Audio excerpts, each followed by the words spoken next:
This is a WUFT News election update. I'm Maggie Lorenz.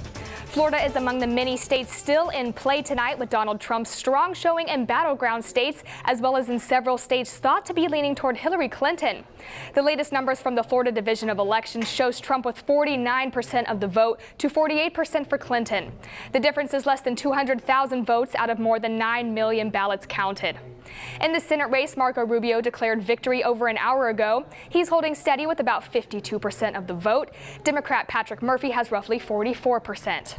I hope that we as a people here in Florida, I hope we will set the example in this great state that while we can disagree on issues, we cannot share a country where people hate each other because of their political affiliations.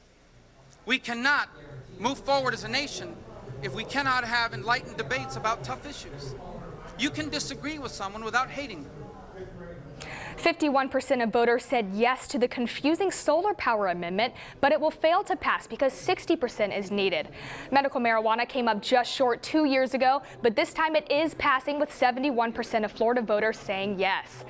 In the U.S. House seat representing Gainesville and Ocala, Ted Yoho is going to be reelected. He cruised to victory with about 57% of the vote. And if you've seen the ads about cats in space and fracking, you'll want to know this result. Keith Perry wins one of the most bitterly contested races for the Florida Senate. He took 53% of the vote to 47% for Rod Smith.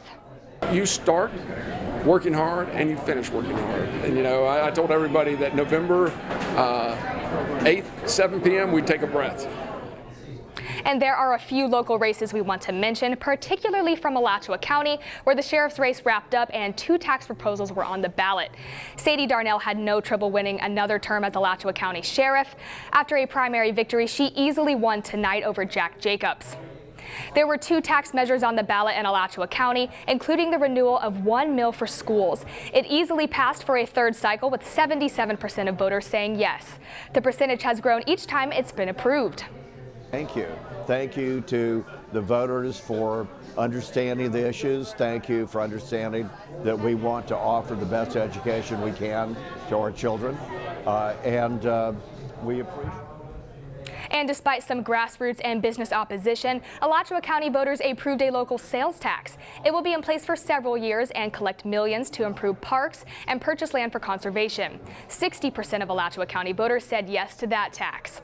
We now return to the NewsHour coverage of election 2016. More local election news is available at WUFT.org.